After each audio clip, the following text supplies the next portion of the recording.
They thought she was just a contractor here to tighten bolts until a single. Hidden marks stopped the colonel in his tracks. They started with whispers, crude jokes about her curves. One of them said it loud enough for her to hear bet that wrench turner's hiding a whole bakery back there. She told them to stop, told them no, but they didn't like that answer. So they closed in 3 young soldiers and their section leader. SFC Bryce Lorne smiles thin, voices just loud enough for the whole bay to hear. And when Lorne reached over, pretending to check her tool belt for unauthorized electronics, the leather strap snapped loose. Her shirt rode up, just enough to expose the small of her back to the afternoon sun. They didn't laugh anymore. They froze because what they saw didn't just shut their mouths. It stopped the air in their lungs. Want to know what made 3 soldiers and a seasoned NCO at Alpha Range Proving Grounds freeze in absolute silence? And why? Minutes later, that same group was scattering under orders from a Lieutenant Colonel Drop, a comment telling us where in the world you're watching from. We read them all. The desert sun had no mercy that afternoon. Alpha Range Proving Grounds baked under a heat that turned steel into branding irons and made each breath taste like dust. The air shimmered, carrying the scent of diesel exhaust and hot brass from the firing lanes. In Bay 4, a woman worked in the background, unnoticed by most. Mara Quintero didn't announce herself. She didn't need to. Gray t-shirt damp with sweat, brown cargo trousers worn from years in the field. She knelt by a scaffold base, spreading sealant around anchor bolts with precise, economical movements. Her hands moved like they were reading a language written in metal, no wasted motion, no hesitation. The kind of steady rhythm you see in people who know details keep people alive. Most soldiers passing by didn't give her a second look. Just another contractor, fixing another piece of equipment, under the shade canopy. The 3 privates muttered their running commentary. Look at that form when she bends over. Ex-military, or just built for the job. They laughed in the sharp, ugly way that dares someone to object. Mara didn't react. She shifted 2 paces left, testing the sealant with practiced fingers, the brace on her right knee catching a sliver of sunlight as she crouched again. Lorne stood apart from the group, arms folded, jaw set, late 30s. Uniform pressed to regulation perfection, but eyes searching for someone to take down a peg. He'd just been passed over for promotion. And today, he'd decided this contractor would be his outlet. You know what he said at last. Loud enough to draw their attention. Let's make sure she's following safety protocols. The others followed as he strode toward her, not surrounding her, but closing in enough to make their presence impossible to ignore. Mara felt the shift before she heard their boots. The change in the air focused, predatory. She glanced back once, measuring distance and posture, then turned calmly to her work. Her shoulders rolled forward, weight settling into a balanced stance. And when she drew a subtle curve in the dust with the tip of her boot, it wasn't idle. Most people wouldn't notice. But for those who knew, it was a signal that Mara Quintero wasn't just there to fix bolts. And if they pushed her, they'd find out exactly what that meant. The confrontation started with a routine check. Mara was tightening a cable sleeve when SFC Bryce Lorne's shadow fell across her work. "I need to verify you're not carrying unauthorized electronics," he said, voice all command. "No courtesy." "My clearance is current," Mara replied evenly. 2 levels above what this requires. New security protocols. Lorne countered. "We've had RF breaches in maintenance bays, tool belts, clothing, anything could hide a transmitter." She straightened. There's no regulation authorizing before she finished. Lorne reached for her tool belt. The leather strap snapped loose. Her shirt jerked upward with it, bearing the small of her back to the desert sun. The laughter from the 3 privates behind him died instantly. Just above her waistband, nestled against skin tanned and lined from years in the field, was a small, matte black crest no bigger than a coin. Its lines were geometric and severe, a raptor's talon clutching a lightning bolt, flanked by micro-etched alphanumerics. As the sunlight shifted, the etching caught the light just enough to glint for half a second. It wasn't the shine of ink. It was sharper, metallic, and deliberate. Rodriguez, the range safety NCO, froze. He'd seen that pattern once in a classified training photo his old CO kept locked away. Operators from a program that officially never existed. He looked at Lorne, eyes narrowing in warning. Lorne caught the look, hesitated, then ignored it. Stepping closer, the youngest private broke the silence, whispering, "Cool tattoo. Probably got it on leave." Rodriguez said quietly, still watching Lorne. "Not that." The bay's side door slammed open. Lit cold. Malcolm Greaves stepped in with 2 officers behind him. He stopped cold when he saw Mara's back. "Sweet hell," he breathed, the clipboard slipping from his hand and hitting the concrete with a sharp crack. Because that crest didn't belong to contractors. It belonged to Shadow Vector, a deep black special operations element whose personnel were erased from every record. Missions unacknowledged. Operators retired on paper, reassigned under false identities. And here one was, standing in the middle of Alpha Range proving grounds, surrounded by soldiers who had no idea what they'd just touched. Lorne, still wearing that thin grin, said, "See anything you want to report?" "Ma'am." The youngest private had his phone out. "Recording." Greaves' voice cut the air like a blade. "Delete that footage, now." The kid froze. "Sir, that's a direct violation of Alpha Range Proving Grounds SOP 74 and UCMJ Article 92. No recording inside a maintenance bay. Delete it, or I'll process you for failure to obey a lawful order." 3 frantic taps. And the phone disappeared into the private's pocket. "Mara," Greaves said, his tone now measured. "You can secure your gear." She lowered her shirt, rebuckled the tool belt, and met his gaze in silence. "Stand down." "Sergeant," Greaves ordered Lorne. "Sir, I said stand down." The entire bay went still. Even the distant pop of rifles from the range seemed to vanish. The 2 officers behind Greaves exchanged glances. They didn't know what this was, but they recognized the way their commander's attention never left Mara. "Clear the bay." Greaves said, "Now, one by one." Lorne, Rodriguez, and the 3 privates left Rodriguez glancing back at Mara once more before the door shut behind them. When they were alone, Greaves stepped closer. His voice dropped. Shadow Vector was deactivated years ago. Mara held his gaze. A heartbeat passed in silence. Officially. For a long moment after the door shut, the bay was silent except for the faint hum of ventilation fans. Greaves's eyes stayed locked on Mara. She didn't flinch. "Shadow Vector was deactivated years ago," he said at last. A heartbeat of stillness. "Officially," she replied. The pause hung in the air like a tripwire. Greaves glanced toward his 2 accompanying officers. "Out. Now." They hesitated, but his tone made it non-negotiable. When the echo of their footsteps faded, he pulled a matte black phone from his pocket, definitely not government issue, and dialed a number from memory. "This is Greaves at Alpha Range Proving Grounds," he said, voice low. "Need immediate verification on Amara Quintero, contractor credentials, priority Alpha." He listened in silence, eyes never leaving her. "I see. Classification level. Understood. Current operational status. Copy that. And if her cover has been compromised, I understand. Thank you." He ended the call and slid the phone away. "They tell me you've got clearance levels I'm not even authorized to ask about." "Then don't ask," Mara said, bending to secure the last of her gear. "Just let me finish the job. You still want to work after this system needs to be right. Today, that's what matters." Greaves found himself nodding before he realized it.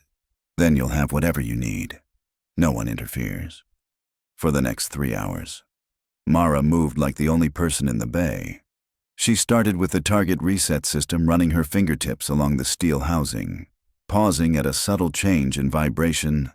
Brackets cracked. She murmured, "Hairline.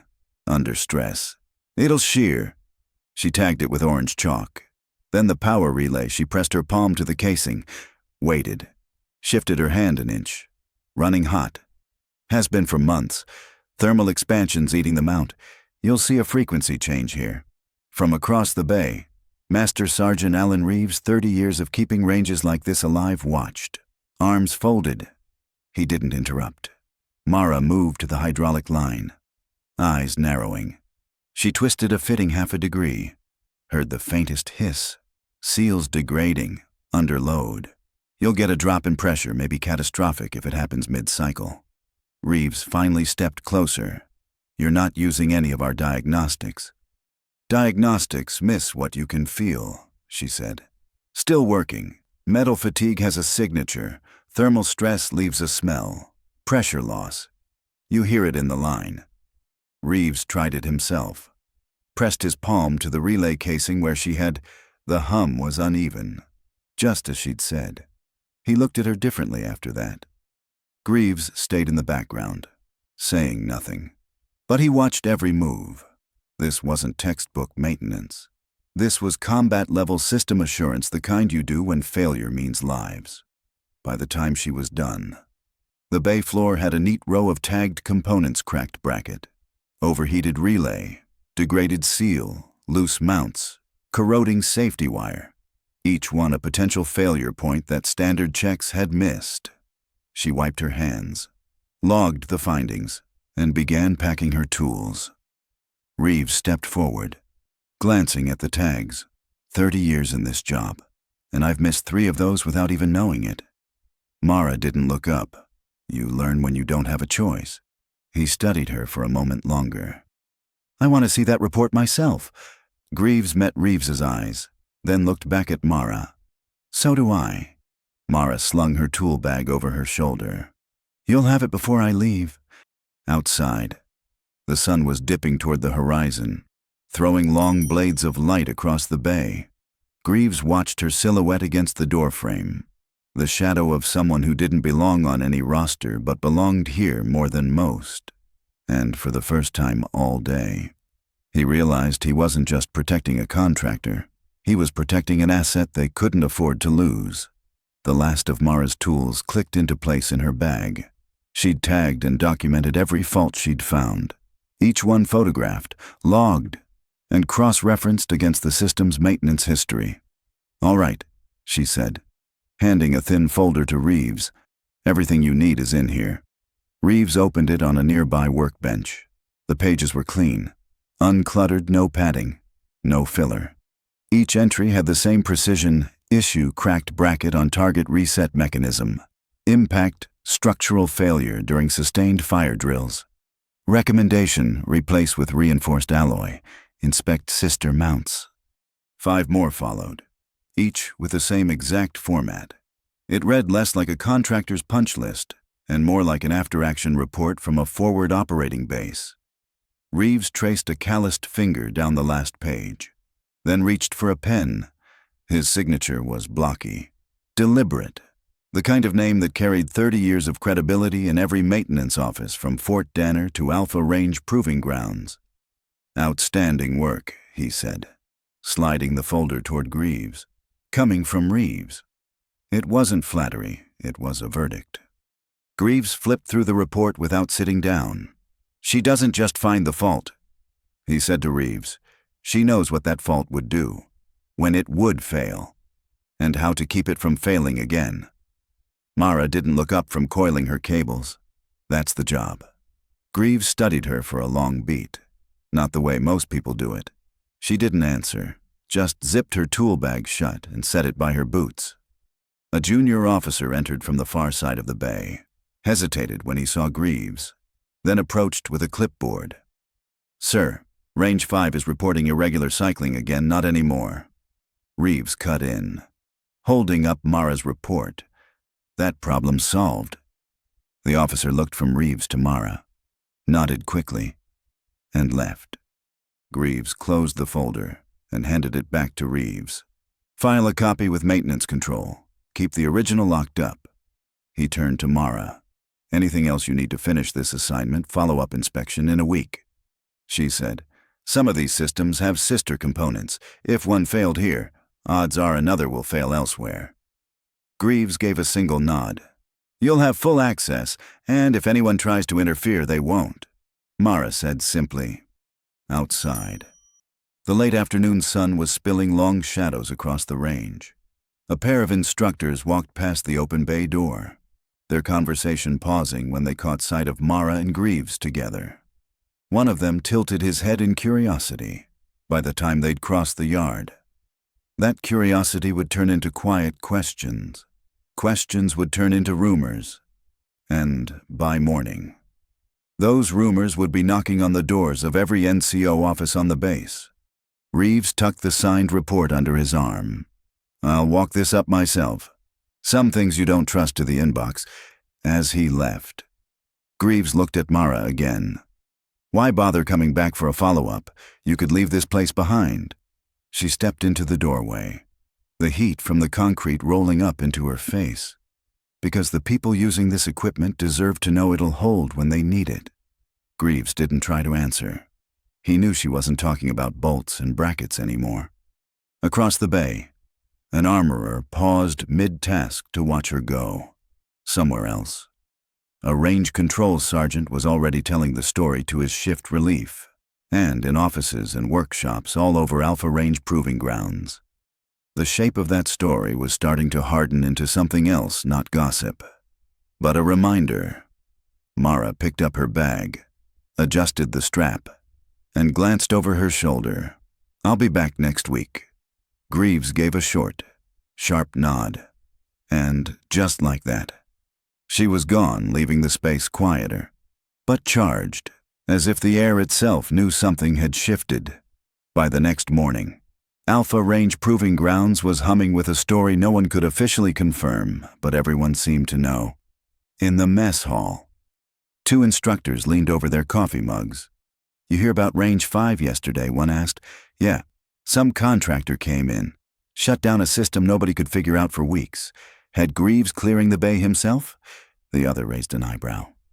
"Contractor. That's what the paperwork says." Across the room, a private leaned in toward his squad mate. "They say she's got some kind of crest on her back, one the colonel recognized." The squad mate shook his head.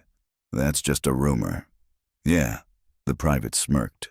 "Then why's Range Safety locking down all the camera feeds?" By noon, the whispers had reached the armory.